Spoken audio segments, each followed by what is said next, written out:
Bonjour tout le monde! Aujourd'hui, je vais vous parler de quelque chose qui me tient vraiment à cœur. J'en fais personnellement. C'est des crises d'anxiété. C'est quelque chose, je trouve, que les gens connaissent pas beaucoup. Mais pourtant, il y a énormément de gens qui font des crises d'anxiété. Puis, ça va être un petit peu une longue vidéo, pas nécessairement drôle. C'est pas le but. C'est vraiment informatif. Premièrement, il faut faire la différence entre une crise panique et un trouble panique. Une crise panique, c'est quelque chose, ça arrive une fois puis ça réarrive plus. Mettons, t'es vraiment beaucoup stressé avant un examen, puis là, t'as trop de stress justement et ça te fait faire une crise d'anxiété. Le trouble anxieux, c'est comme moi je fais, c'est de faire des crises d'anxiété, mais à répétition, vraiment très fréquemment, puis que ça amène des conséquences sur la vie de tous les jours, comme que tu t'empêches d'aller à des endroits pour pas pouvoir faire, pour éviter de faire une crise. Ma première crise d'anxiété, c'est arrivé pendant que j'étais en secondaire 3. Pour aucune raison apparente, j'ai commencé à filer vraiment très mal. J'avais le cœur qui battait très fort. J'avais de la misère à respirer. J'avais des sueurs froides. J'avais un certain vertige. J'avais l'impression que j'allais tomber par terre si je me retenais pas à ma chaise à mon bureau. Ensuite, j'avais aussi vraiment l'impression qu'il fallait que je quitte la pièce, que je m'en aille. J'étais déconnectée, j'étais partie dans ma tête qui roulait à 100 000 à l'heure. Finalement, comme la plupart des gens qui font leur première crise d'angoisse, c'est souvent ça qui revient de tout le monde, c'est j'étais sûre que j'étais en train de mourir. Tu sais pas qu'est-ce qui t'arrive. T'as plein de symptômes pour aucune raison, comme mettons le cœur qui bat fort. Là, tu te dis, mon Dieu, mon cœur bat fort, comment ça, qu'est-ce qui se passe? J'étais en train de faire une crise cardiaque. Fait que là, le fait que tu aies un symptôme que tu trouves bizarre, mais ça t'amène du stress. Puis plus tu es stressé, plus que tu as d'autres symptômes qui embarquent. Comme là, tu commences à avoir chaud, avoir un vertige. Puis c'est vraiment c'est un cercle vicieux, dans le fond. La partie théorique. Qu'est-ce qui se passe dans notre corps quand on fait des crises d'anxiété? Imaginez qu'on se promène ensemble dans un parc. Puis là, tout à coup, il y a un ours qui sort de nulle part. Ben, comment tu réagis? Ben, t'as peur. Tu veux t'enfuir. Il pourrait être dangereux. Je veux pas dire n'importe quoi parce que je suis pas une spécialiste en cerveau. Mais dans notre cerveau, on a quelque chose qui se déclenche quand on a quelque chose d'épeurant comme ça qui arrive devant nous. Que ça dit à ton corps, dans le fond, que t'es face à un danger, qu'il faut que tu t'en ailles. Get the fuck out. C'est dangereux. C'est pour ça en passant que quand on fait une crise, on a toujours le désir de s'en aller de la pièce ou de l'environnement qu'on est. On a l'impression que ça va aller mieux parce que c'est réellement ça. Notre corps croit qu'on est en danger. Mais pour les gens qui font des crises d'angoisse, ça arrive pour aucune raison. Donc tu te promènes dans le parc, mais il n'y a pas d'ours. Mais tu fais quand même une crise d'angoisse. Donc, il n'y a pas 10 000 façons pour régler ça des crises d'angoisse. Je vais me baser sur mon expérience à moi. Comment moi j'ai réussi à combattre mes crises. C'est quand même un pattern qui s'en va pas comme ça. On reste pogné pas mal avec ça toute notre vie, comme un peu la dépression. Vu que c'est quand même quelque chose un petit dérèglement dans le cerveau. Dérèglement.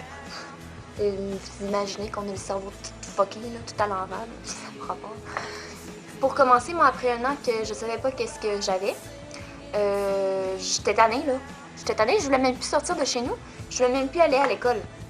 Donc finalement, j'ai décidé d'aller en parler à quelqu'un parce que j'en avais jamais parlé. Parce que je croyais réellement que j'étais folle. Puis j'ai été voir un psychologue qui m'a tout expliqué. Il m'a tout fait comprendre le processus des crises. Pourquoi je fais ça, qu'est-ce qui se déclenche, comment les arrêter. Mais juste le fait de tout comprendre comment que ça marche, savoir, surtout savoir enfin qu'est-ce qu'on a puis qu'on n'est pas tout seul, qu'il y a vraiment beaucoup de gens qui font ça aussi. Déjà, juste ça, là, c'est un énorme pas de fait.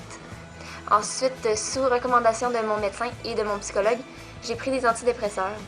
Ça m'a aidé à calmer le déclenchement qu'on a dans le cerveau qui se produit.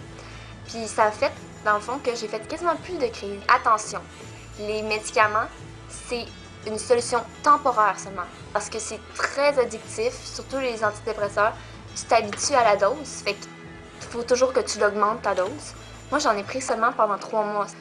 C'était juste le temps de me préparer mentalement à combattre mes crises, c'est de faire un petit plan d'attaque avec mon psychologue pour savoir quoi faire, mes méthodes que je vais prendre. Puis quand j'ai essayé d'arrêter les antidépresseurs, ça a été vraiment dur parce que j'ai eu beaucoup d'effets négatifs physiques. Puis ça aussi, ça m'a mis dans un état vraiment, pas dépressif, mais déprimé, parce que j'arrêtais quand même des antidépresseurs. Mais ça m'a comme créé un problème de déprime que j'avais pas avant de commencer à prendre ça. Fait que vous voyez que c'est vraiment, vraiment pas l'idéal. Quand j'ai réussi à arrêter, dans le fond, j'ai recommencé à avoir des crises, mais j'étais prête. On a tous tendance à faire des comportements d'évitement. Quand un endroit nous fait faire des crises, on veut plus y aller parce qu'on sait que quand on est dans cet endroit-là, on fait mal. Ce qu'il faut faire, c'est de l'exposition progressive à cet endroit-là. Je vais vous donner un exemple avec moi. Je détestais prendre le bus, surtout la nuit. Fait que, dans le fond, mon exposition progressive que j'ai fait, c'est que j'ai pris le bus avec mon chum pendant la journée. Puis quand j'ai été à l'aise, on a fait ça le soir. Quand tu fais plus de crise, puis que t'es rendu comme moi, il n'y a pas de problème, tu peux passer à l'étape au-dessus. Puis pour combattre une crise pendant que t'en fais une, le meilleur truc là, c'est de se calmer. Calm down.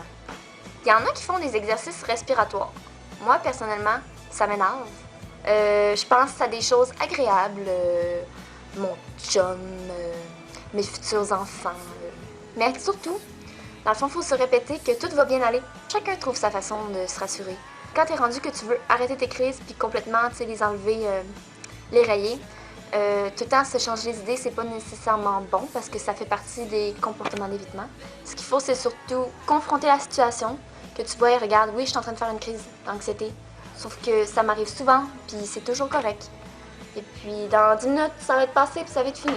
Il y a des choses qui remplissent les crises, puis que si vous voulez vous donner une chance, il faut que tu évites. Prendre de la drogue. Il y a beaucoup de gens qui ont commencé à fumer, qui après ça, commencent à faire des crises d'anxiété. Et si vous faites déjà des crises et que vous commencez à fumer le pot ou peu importe quelle substance, croyez-moi, ça va vraiment terriblement rempirer vos crises de faire ça, de commencer à prendre du pot. Il y a aussi l'alcool, que dans le fond, ça, il y en a des gens, parce que ça, c'est comme un calmant, hein, l'alcool. Fait qu'il y a des gens qui sont capables d'en prendre. Moi, je sais que personnellement, je suis pas du tout capable de prendre une goutte d'alcool. Je fais juste prendre une gorgée, puis je file déjà mal, je file déjà que je vais faire une crise. Mais c'est mental, je le sais, là, c'est totalement mental. Sauf qu'il y a des gens comme moi qui sont pas capables de prendre l'alcool. C'est important d'avoir des gens autour de nous pour nous supporter. Je viens nous supporter parce qu'il y a personne qui peut faire ça à notre place, ce travail-là. C'est vraiment un travail sur soi-même. Des fois, il suffit juste de demander de l'aide parce que personne ne peut deviner que vous faites des crises d'angoisse si vous en parlez pas. Parce qu'évidemment, c'est pas quelque chose qu'on aime parler. Tu peux lui demander, tu lui dis, écoute, moi je fais des crises d'angoisse, j'aurais besoin de quelqu'un pour m'aider, pour que ça aille mieux après.